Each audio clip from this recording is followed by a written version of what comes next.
for joining us here on another episode of Pinal's People. Today our guest is Wally Graham, former plant manager of Frito-Lay in Casa Grande. Wally was one of the primary people responsible for locating, building, and starting up the Frito-Lay plant in the early 1980s. Wally, thank you so much for being here. Well, thanks for inviting me. I really appreciate it. Yeah, absolutely. It's great to have you on. So, Wally, and we were talking about this a little bit off camera as well, but you actually have a pretty lengthy history here in Casa Grande. Yeah. And you've seen a lot happen in this community in your time here, especially in terms of economic development. And I'm super excited to get into that with you today. Yeah. But to start off with, for our viewers who might not be familiar with you, can you share a little bit about your story and how you came to Casa Grande as a plant manager for Frito-Lay? Certainly. I happened to be lucky enough to be hired by a company called Frito-Lay in 1981. I was in California at the time. Prior to working for Frito-Lay, I worked for a little company called Miller Brewing. So I went from beer to chips. I tell people that all the time. And before that, I worked for a company called McCormick. McCormick is a food manufacturer in Baltimore, Maryland, which is my hometown. And so I spent about 10 years with McCormick, moved out to Milwaukee for Miller Brewing, and then moved to LA to start a 1 million square foot plant with 1,400 employees for Miller Brewing. I was there about 2.5 years, and then I went to work for Frito-Lay. And the whole idea of going to work for Frito was really, they were more dynamic. They were really a good company in terms of how they treated people and what they said they wanted to do for the future. So I took the job with Frito. Didn't know at the time I was going to be transferred to headquarters in Dallas, Texas. And then later on, I was announced as the plant manager for the new Western plant. We hadn't decided location yet. So it was the new Western plant, and the Western plant we did decide was going to be in somewhere in Arizona instead of in California. We had built 3 other plants in California, and we decided not to expand in California again, so we moved to Arizona.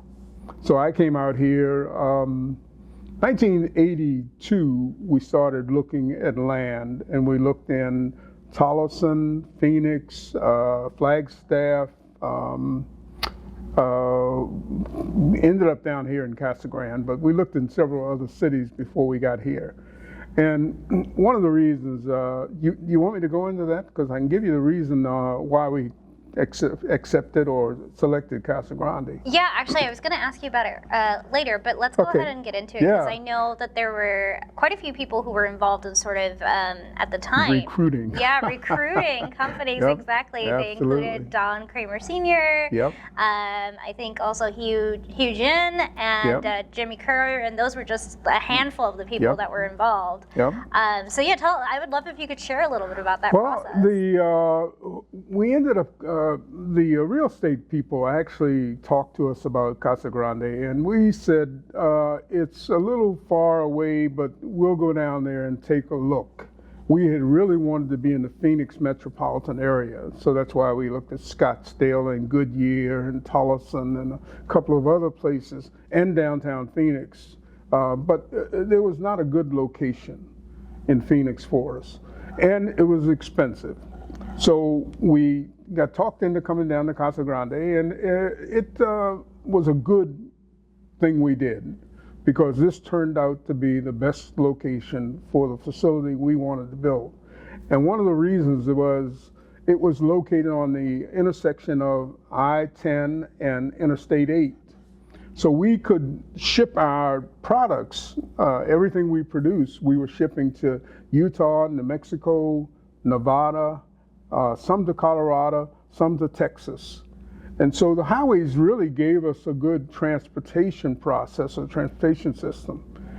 But the other thing that really was intriguing about Casa Grande was the railroad. The Santa Fe Railroad came through Casa Grande and went to Maricopa, and there was a stop in Maricopa actually. Still, I guess the train still stopped down in Maricopa. But we were on the main line for the Santa Fe. And when we looked at the sites that we saw, we looked up on I-10. There was a farm field that, I forget his name, the farmer wanted to sell it. He became a good friend and a promoter. But he owned a thing at, what's the road at just south of Casa Grande Highway, the next road down that you take to get off of I-10 going south? Is it? Boy, I forget the name of the road. Anyway, there was a site up there closer to the highway, and we started to take that as a possibility. But when we got down here to town, and Don and Hugh and others took us on a tour, we said we ought to be closer to the center of town. And we saw a site out on Maricopa Highway that was for sale by a farmer. I think his last name was Johnson.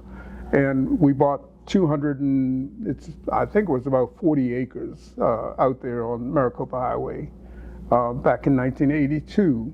Broke ground in December of '82. Quick build plant. It was the fastest built plant that Frito-Lay had ever had, fastest startup they had ever had at the time. And so we did a lot of things that were really unique, and Casa Grande was the best place for us to do that. One was, of course, the highways, but second was there was a need for help, and people needed jobs in Pinal County because the cotton farmers were all going to mechanization, so people who had come here originally to pick cotton and those sorts of things, they were trying to find jobs. There was also a layoff in the mining industry, a big layoff at the time. And we said, we can get the people we need, and we can train them to do the technology and the kinds of things we want.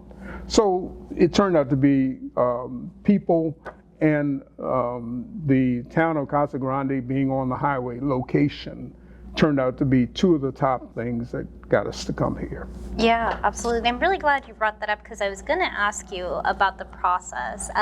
Because, as you mentioned at the time, of course, there were these layoffs that were happening with the two different mines near Casa Grande. And so Casa Grande was making a big push. A lot of the people in the community were making a big push to try to attract other businesses. That's right. Abbott Labs, of course, was one of them. Frito-Lay was one of them.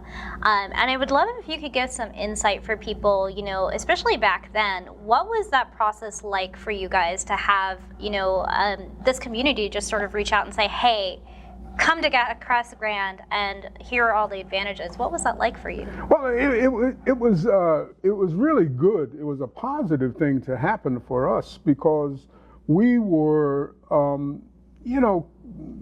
kind of skeptical about moving to a farm town, mostly a farm town, as opposed to moving to the city. And we were saying, how will we find the employees we want, and how will we get the people that we're bringing in, specifically management people, how we'll get them integrated into this small farming town. Mm-hmm. We had most of our plants in larger towns, but we had some in a little town like Lubbock, Texas, but Lubbock is a lot bigger than Casa Grande.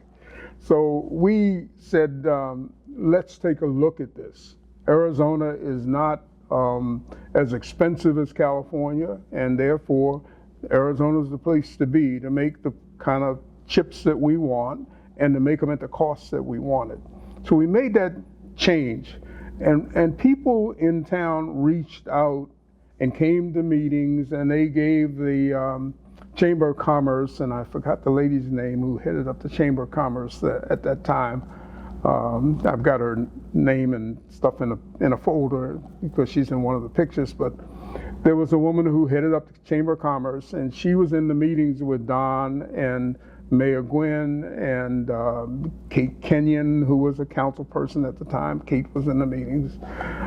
Jimmy Kerr came to meetings, even though he was on the county council at the time. And it was really helpful to have both the political and the social people. We got a chance to meet. Gary Cropper had just bought the Chevrolet dealership just around the time we moved down here. And Gary had been a salesman at the Chevrolet shop, and he ended up buying Cropper and turning it into Cropper Chevrolet. So we got a chance to meet people like Gary, et cetera. Others who were involved in things in town really made us feel this was going to be a warm place for us to put our plant and to attract the people that we want to come to the plant. So that was a 1982 decision when this was just a small town. And what I think Don and Mayor Gwynn and others did really well was they gave us more than just a location reason to be here. They gave us also a social reason. This is a friendly town. So that's what we saw coming to Casa Grande at the time, 1982. Wow, that's incredible. And you know, Wally, so I believe it's about 40 years later, you know, even after leaving Frito-Lay and kind of moving on, you still come down here. Yeah. And you've still, you know, I've noticed you maintain a lot of, you know, personal relationships here in Casa Grande. What is it about Casa Grande that's kept you wanting to come back? Well, for me, and this is a kind of a trite saying, but there was a woman who was a university professor at the University of Idaho, and she would say, relationships are all there is. Relationships are all there is. And I would say that to people all the time. It's really about maintaining relationships and maintaining networks and keeping people engaged over time. You don't have to lose friends just because you move. The nice thing about technology is you could pick up the phone and you could call somebody. You could say hi, or you could send people a card. And so what we had here in Casa Grande was people who were really anxious to come to work for a company like Frito-Lay. We had 4,000 applicants for 300 jobs. We had 300 jobs that we were going to open the plant with, and we had 4,000 people apply. And my team and I made a decision that we would interview every person who applied, and we did. 4,000 people. Wow, that's impressive. and you know, the limit was, we said we're going to give everybody at least a 15-minute interview. And we told people, you know, you're going to get at least a 15-minute interview, and then we'll move on to second round, third round, fourth round. So we actually had 4 rounds of selection process. And out of the 4,000 people, we picked 300 people, and it was very diverse and very, we were looking for people who were curious, and they were people who would ask questions, and people who were trying to do something different and something new, because this plant that we were building was totally, it was for Frito-Lay a total transformation of both technical process. We weren't doing things the old way in terms of how we made chips at Casa Grande. This was new technology, all computerized, et cetera. But we also wanted people who were going to help us own and run the plant in a way that, you know, people have a heart for their jobs. And if you give them, you know, the kind of nutrients and the kind of rewards and the kind of recognition, they'll use their heart to connect to their brain to make things work. And that's what we wanted. We wanted people who had brains, not just muscles. So when we hired people, we were looking for people who, they didn't have to all be outgoing, they didn't have to all be talkative. We wanted quiet people as well as talkers, but we wanted a good mix of people who would say, you know, this is how this product should be made, and this is what they want in terms of quality, et cetera. So we built what at Frito-Lay at that time was called a high performance team. And that was a new metaphor back in the 80s, building high performance teams, participative management. We wanted people to be involved. So that's what we did. And Casa Grande seemed to be the place where you could find people who'd bring their head and bring their heart and bring their hands to get the product made. Yeah, that's incredible, Wally. I really appreciate that. And you know, earlier you were talking about the technology of the plant, and just from some of the research I'd done, you know, I think even Chilton's Food and Engineering magazine had named the plant. I think it was New Plant of the Year in like 1985 or something like that. Yeah, absolutely. We'd love to share it with everybody. Yeah, I brought a copy of the Food Engineering magazine. It's a national magazine, national publication, and this is a copy of one of the handouts that we got back in 1984. We were the 1985 Food Plant of the Year for the U.S., 1985.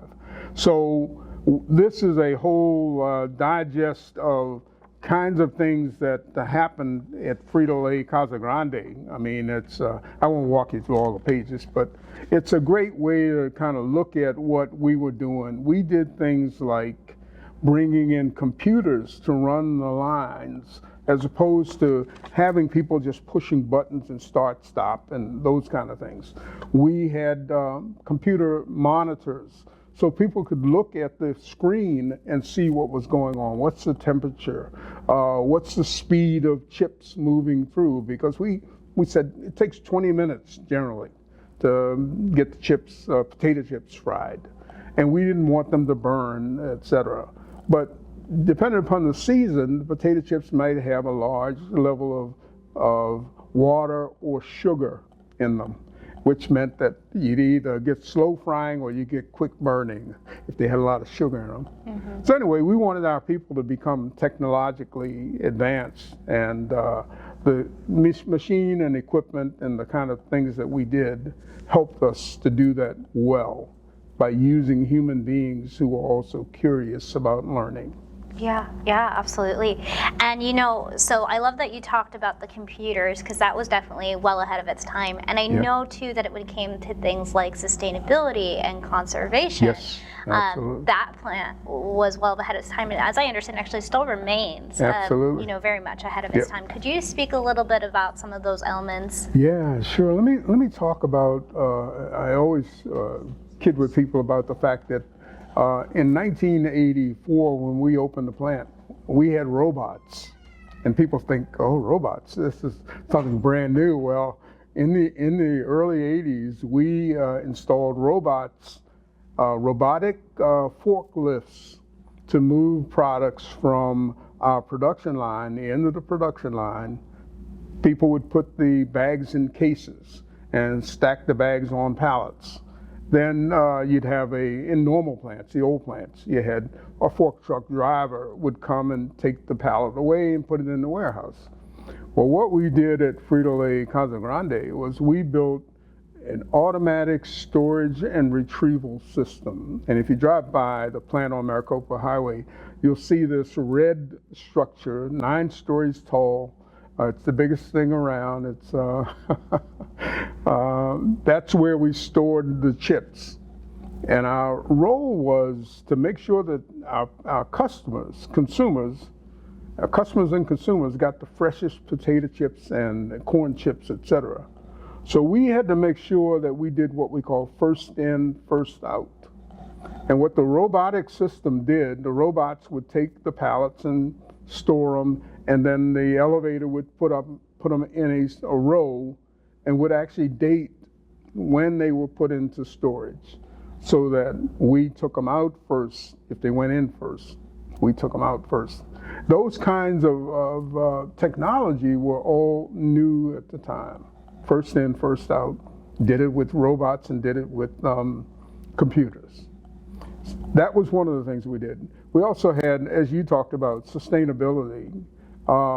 Moving here to the desert, when we designed the plant, and this was a bunch of us who were in Dallas, Texas, we said we need to save water or conserve water, because water is an essential thing. And this is, again, almost 40 years ago. It is 40 years ago that we were talking about conserving water.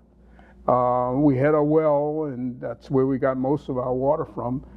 And at that time, we were outside of the city. We were not inside the city limits of Casa Grande. We were outside the city. And we got incorporated later on, and that's one of the things we did want, was to be pulled into the city limits. But we had to use water as a sparing, process. And we use a lot of water because you have to wash those potatoes, for example. And the corn that comes in, we have to wash it and we had to soak it. And all of that water was reused. We recycled that water by sifting it and putting it through gyrators to move the mud and the dirt and all the stuff that had come off. We moved that off. We then sent a lot of that water out to a field, and we actually had rotating sprinklers at the time. And we grew Bermuda grass and alfalfa. And we used that as we sold the alfalfa. It was an income for us. We were farmers way back then, where we had, part of our 200 and some acres, we were actually farming. And I had a guy who, was in charge of making sure that the farm worked. And then we sold the hay or the bales to feedlots and horse farms, et cetera, et cetera. Wow. So that was a part of the early things that we did with technology, sustainability, people, just treating people different and treating people better was a direct part of what we planned and what we envisioned when we designed the plant. We don't want it to be just high tech and have people be robots. We wanted people to use brains and use heads, and that's the kind of people we got. Wow, that's incredible. Yeah. I love that. And so, Wally, just a few more questions here, but one of the things I was really curious to kind of pick your brain on is, you came down to Casa Grande back in the 80s. Like we said, before Casa Grande was sort of going through its own sort of tumultuous time when it came to economics.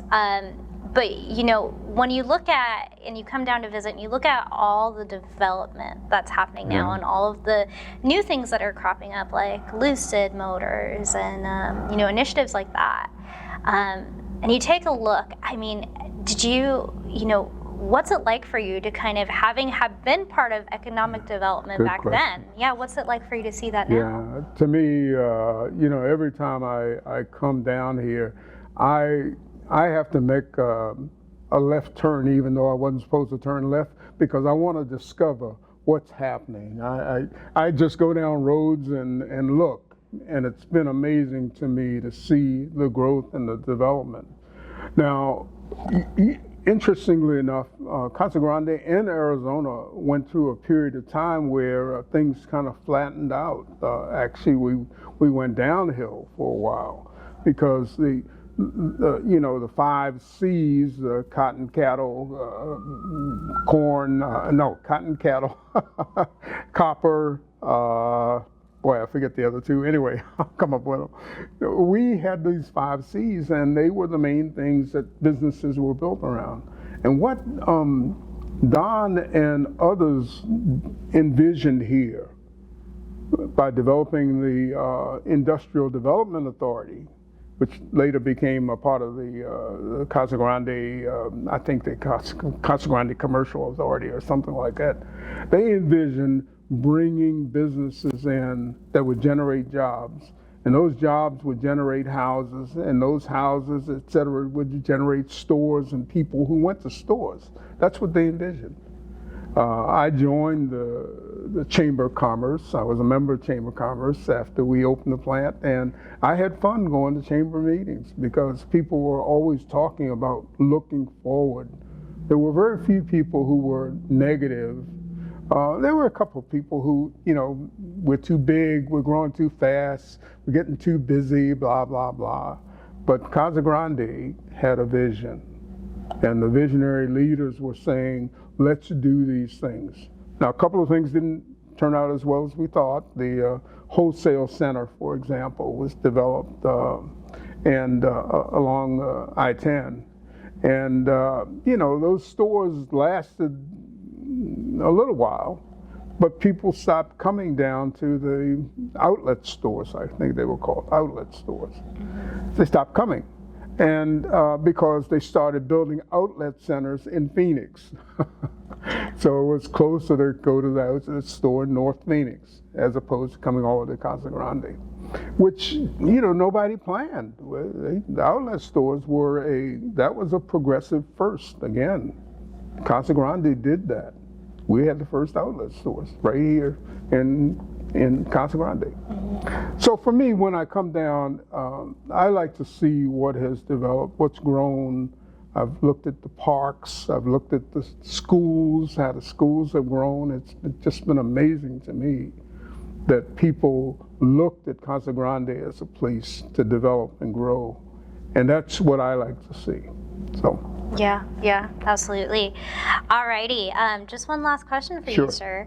So, if you were to imagine many, many years ago, having been someone who was sort of part of these conversations early on, like we mentioned with Don Kramer, with Jimmy Kerr, with a handful of other people, if you were to kind of sit back and imagine a future for Casa Grande many, many years down the line, where this community, you were mentioning the vision, this community has kind of set out and accomplished everything it laid out in those visions, and you were to think about what that looks like, what does it look like to you? Well, let me answer in this way. I do a lot of work in helping organizations and companies develop a vision. And one of the things that I always worry about is that the next generation doesn't get engaged in the vision when they're little and as they're growing up. Here's the vision. Here's where we're going. This is what the town's about. And a lot of times I think that we don't do enough as the precursors who develop the vision. We don't do enough to help people see what we saw. And so the next generation has to re-envision some of the basics. And for me, that is something that I think we have to do better in next generations. We have to pass the vision along and get people engaged in how do we make Casa Grande a continuously growing, commercial, livable, sustainable community that in fact is producing people who think and act and believe the same. They'll take care of it, as opposed to, well, I just came here for a job and I'm going to retire, goodbye. How do we make sure the schools are kept going and flowing? I think too many communities forget about the next generation. Well, I don't have kids in school, so not my problem. I don't have anybody working. I get my Social Security, blah, blah, blah. So not my problem. And I think we all have to take a view of the vision so we can pass it on. I don't know if that answered your question, but that's where I come from. It did. No, thank you. That was wonderful. Wally, I could pick your brain all day. But thank you so much for joining us. I really appreciate it, and I loved having you on. Well, you're welcome. Thank you. And I'll come back again anytime. So let me know.